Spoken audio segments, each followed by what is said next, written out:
अटल जी कहते थे कि आपके घर पर कोई कूड़ा फेंके तो आप स्वयं साफ करो। मोदी जी की, राजनाथ जी की पीढ़ी कहती है कि आपके घर पे कूड़ा फेंके तो आप उससे ही साफ कराओ।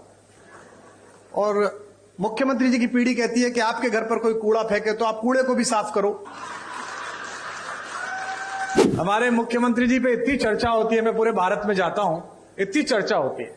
लोग कहते हैं कि वे तो संत हैं, वे तो पीठाधीश्वर हैं और शासन, और हमारे यहाँ जो घटनाएं होती रहती हैं, अपराध मुक्त जो प्रदेश हुआ, तो मैंने लोगों से कहा कि देखो, संतों का काम ही होता है।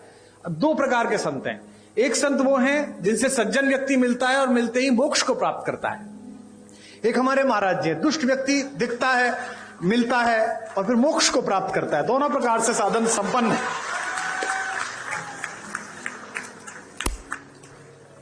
और आवश्यक भी है, क्या करें, देश ऐसी स्थिति में आ गया है। पहले डॉक्टर्स RX लिखते थे, वो RDX लिखने लगे हैं, क्या करेंगे आप। तो ऐसे समय तो बहुत आवश्यक है। आदरणीय रक्षा मंत्री जी ने बड़ा उल्लेख किया। मेरा सौभाग्य रहा कि अटल जी की कृपा, उनका स्नेह मुझ पर भी रहा और वो लगातार अपने घर पर एक गोष्ठी करते थे जिसमें रक्षा मंत्री जी की उपस्थिति होती थी, आदरणीय दिनेश भैया की उपस्थिति होती थी।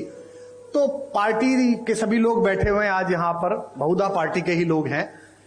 तो तीन प्रकार की पीढ़ियां पार्टी में आ गई हैं। अटल जी की पीढ़ी थी जिसमें आदरणीय अडवाणी जी, जोशी जी, वो एक पीढ़ी थी। फिर आदरणीय रक्षा मंत्री जी की, प्रधानमंत्री जी की एक पीढ़ी आई। अब एक तीसरी पीढ़ी हमारे यशस्वी मुख्यमंत्री जी की, देवेंद्र फडणवीस जी की। तीन पीढ़ियां लगातार काम कर रही हैं और तीनों के दृष्टिकोण में अंतर है।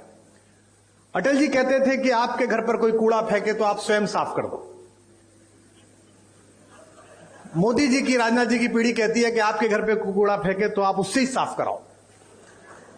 और मुख्यमंत्री जी की पीढ़ी कहती है कि आपके घर पर कोई कूड़ा फेंके तो आप कूड़े को भी साफ करो। आप में से कुछ कम लोग समझे, इसके लिए मैं आपका आभारी हूं।